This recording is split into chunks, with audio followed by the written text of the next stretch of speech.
طاقت ہے، تم میں اتنی پاور ہے، تمہاری بات سنی جاتی ہے، تمہاری ہر جگہ چلتی ہے، تو تم اس دن سے ڈرو جس رب پاک کے چلے گی، سب کی باتیں ختم ہو جائیں گی،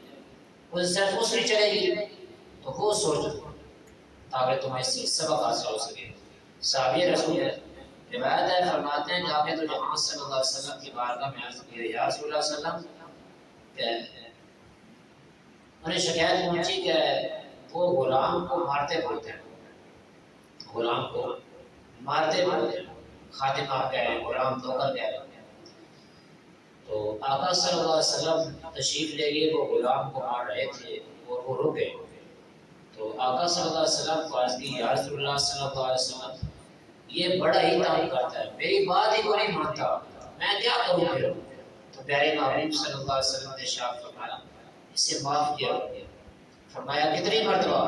کہا اگر تم نے پوچھ لی ہے کہ کتنی مرتبہ معاف کرنا ہے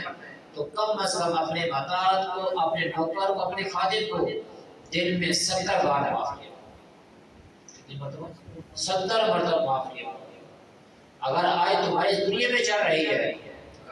ہماری اس دنیا میں چل رہی ہے، ہمارے لوگ ماتحت ہیں، تو یہ یاد رکھیں بروز قیامت اللہ پاک کا سارے بتا دو،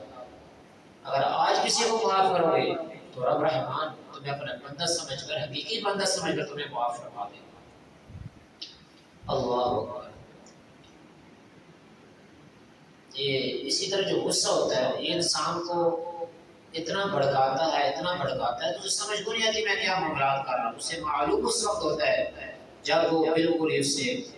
اپنی سمجھداری سے مراد ہو بیٹھ ہوتا ہے، یار یہ کیا معاملہ ہو گیا، مجھے یہ نہیں کرنا چاہیے تھا،